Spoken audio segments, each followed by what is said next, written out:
Boyconoises, Boyconois, chers concitoyens, nous voici à la veille du 63e anniversaire de l'accession de notre cher beau pays, le Bénin, à la souveraineté internationale. À des occasions pareilles, il m'échoue à l'honneur de souhaiter à vous, mes chers administrés, une bonne fête de l'indépendance.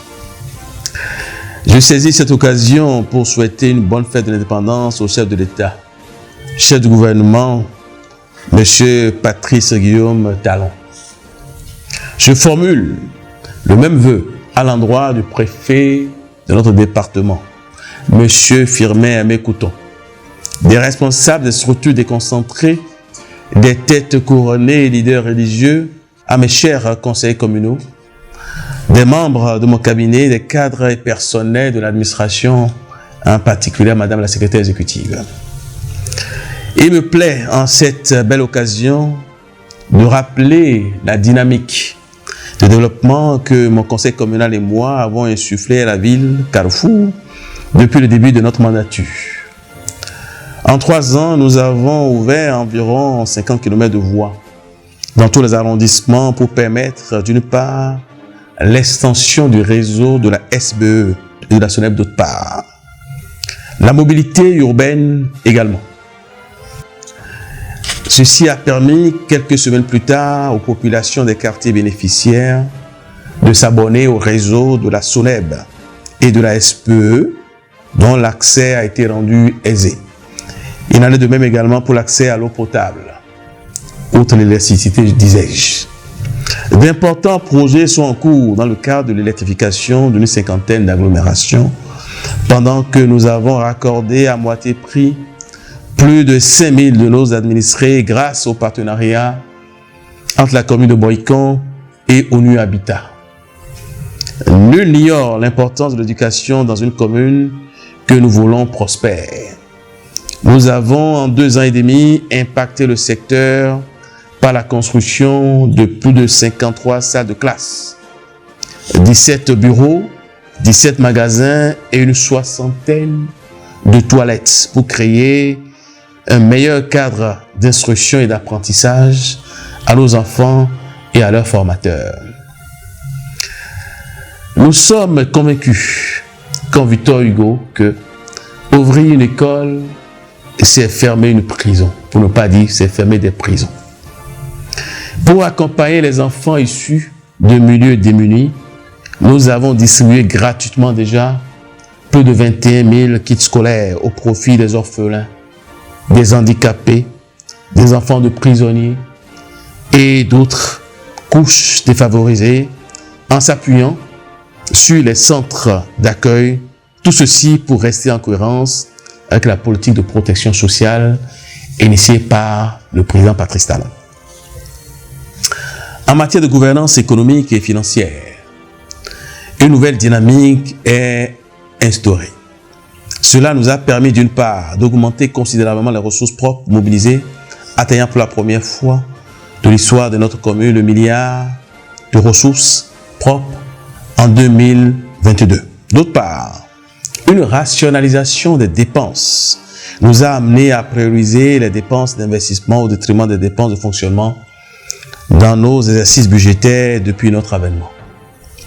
Cette dynamique, nous entendons la poursuivre avec le conseil de supervision et l'accompagnement de l'exécutif communal et du conseil communal également. Pour rapprocher les services en charge de la mobilisation des ressources des contribuables, la construction d'une annexe du guichet unique a été perçue par nous et par le conseil communal comme une obligation de performance. Déjà, ce guichet est prêt à démarrer ses travaux au grand bonheur des femmes de nos marchés. Au plan de l'assainissement, nous avons instauré une opération de salubrité publique dénommée les Pas de Prince à Hovifort, dans le but de sensibiliser nos concitoyens à l'adaptation des comportements de nature à sauvegarder l'environnement et à asseoir le cadre de vie. Sachez que notre opération Hovifort, le concept vient d'être généralisé dans tout le Bénin par le ministre en charge de la décentralisation. qu'il impose désormais à toutes les communes.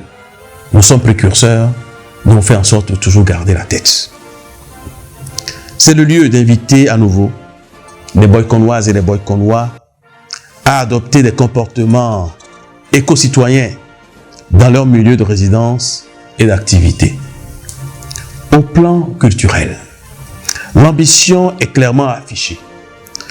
Il s'agit de faire de Boycon une destination touristique basée sur la gastronomie en particulier. Mais révéler nos potentiels culturels est pour nous une exigence. Aussi, nous y travaillons de façon acharnée, de façon sérieuse. S'agissant de la coopération décentralisée, nous avons pu stabiliser l'existant en ramenant le contact avec les villes de Neupré, d'Aiglemont en France. La ville d'Aiglemont nous a déjà construit en 2022 une AEV munie de bonnes fontaines au CEG d'Avogmanan inauguré il y a quelques mois. Et d'autres CEG, le CEG 4, ainsi que le CEG de Ouassahou, ont déjà été également dotés. Des contacts sérieux sont pris afin de nouer de nouveaux partenariats au profit de la commune. D'ores et déjà, nous avons noué une grande coopération avec ONU Habitat, qui fait bénéficier les populations de notre commune de projets d'amélioration des bidonvilles.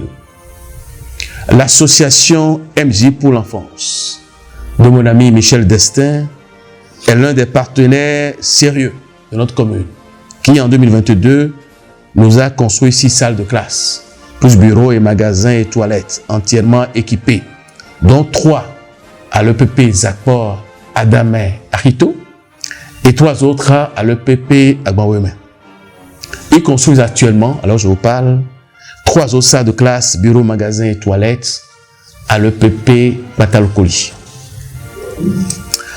L'ambassade de Chine près le Bénin, l'ONG internationale Direct Aid, ainsi que l'ONG Jamaat Islamia Ahmadiyya sont des structures partenaires que nous avons fait venir à Boycon.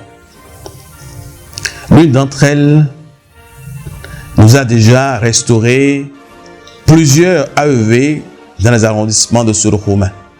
Il s'agit de la Jamaat Islamia. Tout ceci augure d'un lendemain meilleur pour la commune de Boycon.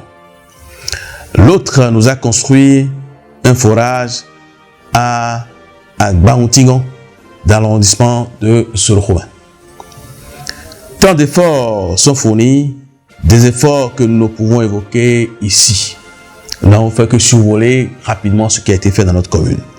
Ces efforts nous ont permis d'atteindre quelques résultats. En 3 ans, chers concitoyennes et chers concitoyens, nous avons hissé notre ville, la ville Carrefour de Boycon, au rang des grandes villes de ce monde, en intégrant le cercle fermé des villes créatives de l'UNESCO dans la catégorie gastronomie. Boycon devient ainsi la 2e ville du Bénin, toutes catégories confondues, à se hisser au rang international après Porto-Novo, et la première ville africaine dans la catégorie gastronomie en Afrique francophone.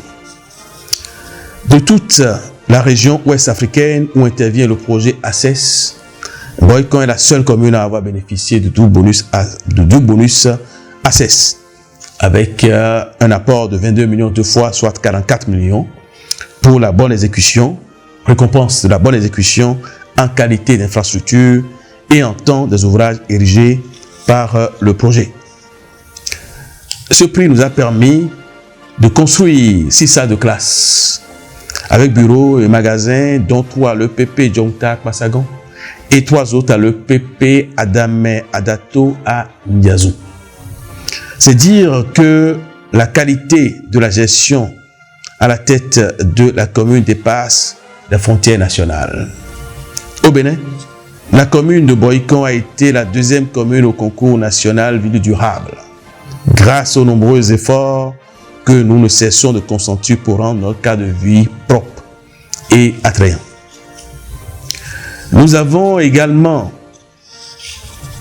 candidaté, reçu, après le challenge initiative commune Amis des enfants, 2 trophées sur les 3 enjeux, ce qui constitue la preuve de notre engagement et notre détermination à mettre les préoccupations des enfants au cœur du développement local, en cohérence avec les cibles ODD, Objectifs de développement durable, en ce qui concerne l'indice de gouvernance locale, qui détermine la qualité de gouvernance au niveau des communes.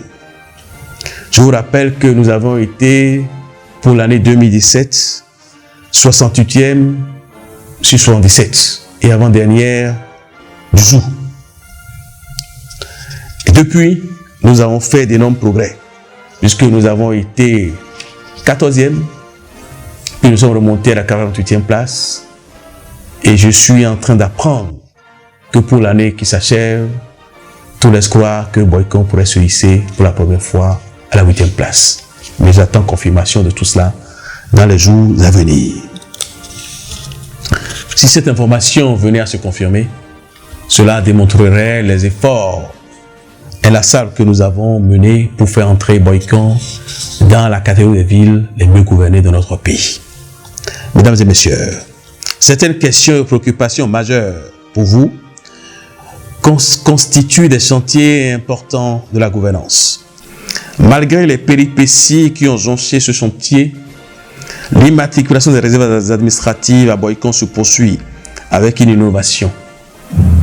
L'identification et l'immatriculation des réserves en même temps que les activités de lotissement de notre commune a commencé. Cela pourrait rassurer les uns et les autres sur la sécurisation des biens et des immeubles de notre commune. Nous n'entendons pas nous arrêter là.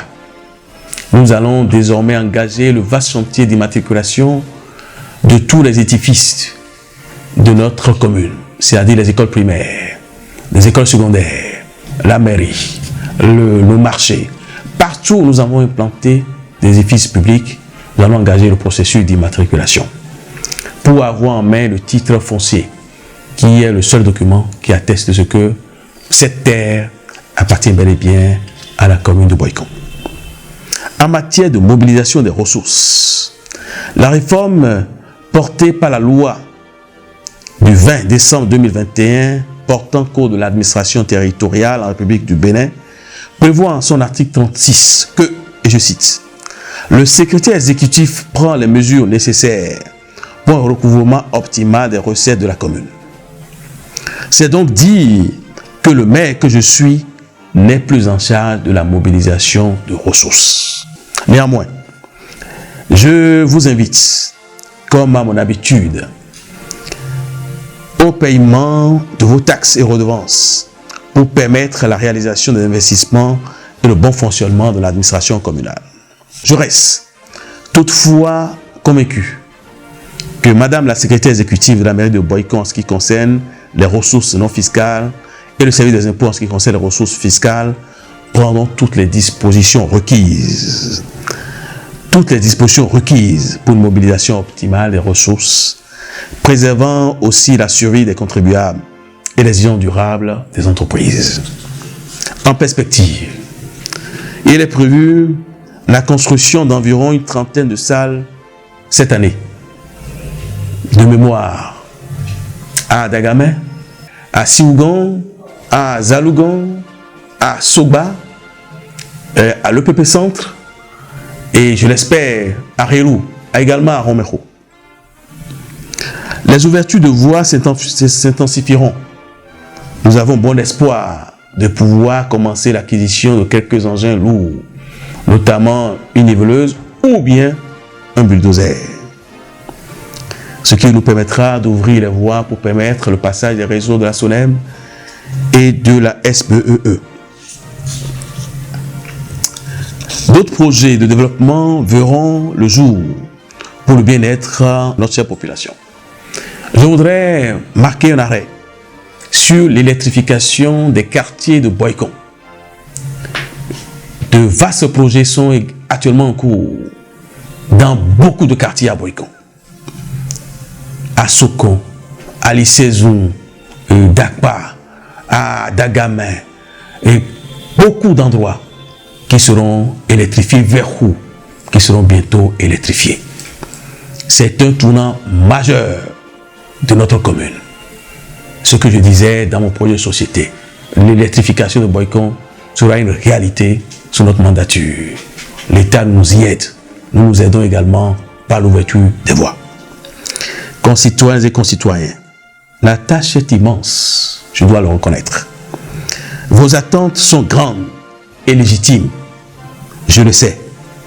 Nous nous sommes fixés comme objectif de travailler à satisfaire vos besoins et à faire de Boycon une commune à statut particulier. C'est pour cela que nous sollicitons à nouveau votre engagement pour faire de Boycon une ville prospère, une ville carrefour, une ville sportive. Telle est mon adresse à vous en cette veille de célébration du 1er août 2023. Bonne fête de l'indépendance à tous. Je vous remercie.